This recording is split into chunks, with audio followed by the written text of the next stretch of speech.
ساری زندگی کا خلاصہ ہے۔ تہجد، قیام اللیل، اوابین، چاشت، قبلیہ، بادیہ، تحیات، تحننات، تعبدات، زہد و تقوی کے سرچشمے یہ تین ہیں۔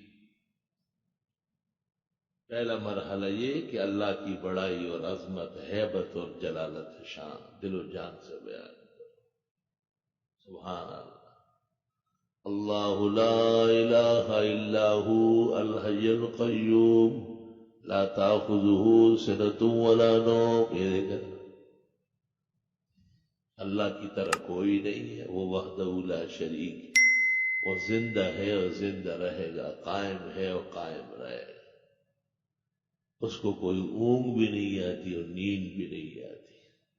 لہو ما فی السماوات و ما فی الارض، آسمان و زمین کی ہر چیز اس کی ہے، اس کا تابعدار ہے، اس کا مطیع و فرمانبردار ہے، اس کے سامنے عاجز اور بے بس ہے۔ من ذا الذی یشفع عندہ الا باذنہ، کون ہے جو اس کے سامنے کسی کی سفارش کرے جب تک اس کی اجازت نہ ہو۔ یعلم ما بین ایدیہم وما خلفہم، وہ اللہ ان کا سب کچھ جانتا ہے۔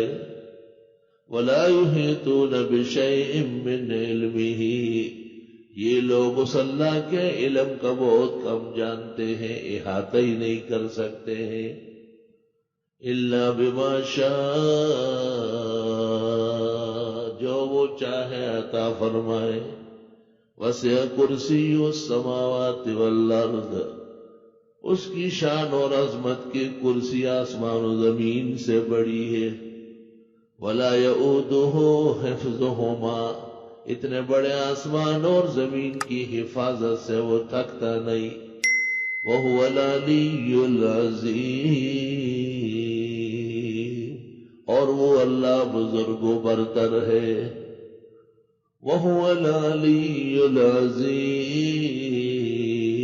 وہ عالی شان بزرگ ہے۔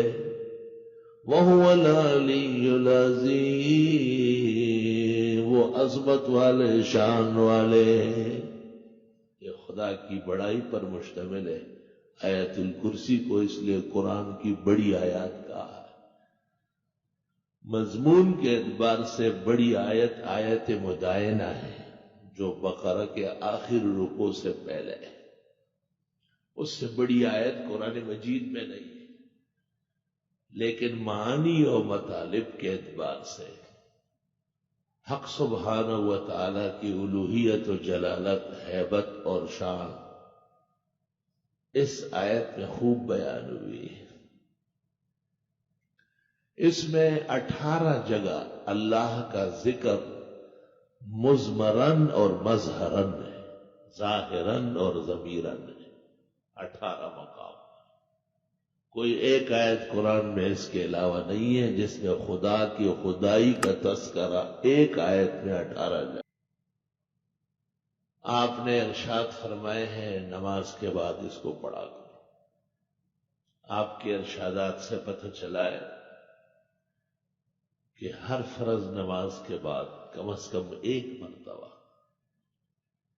مومن اس کو پڑھا کرے، اس سے مرگ کی تنگی آسان ہو جائے۔ اس کو سمجھانا بہت ضروری ہے۔ مرگ، موت تمام مراحل میں مشکل ترین ہے۔ تمام خوشیوں کو سینکیا کرنے والی وہ موت، کائنات کے حوادث اور سانحات میں سب سے بڑا سانحہ مومن کی موت ہے۔ موت تو سب کی ہے۔ آپ نے ایک یہودی کی موت پر بھی کہا الموت و حادثہ، آخر موت تو سانحہ ہے۔ لیکن جب مومن کی موت کا نمبر آیا تو آپ نے کہا اذکروا حازم اللذات، اس کو یاد کر لو جو تمہاری لذتوں کو زہر کر دے، تمہارے منہ کی شیرینی کو سینکیا میں تبدیل کر دے۔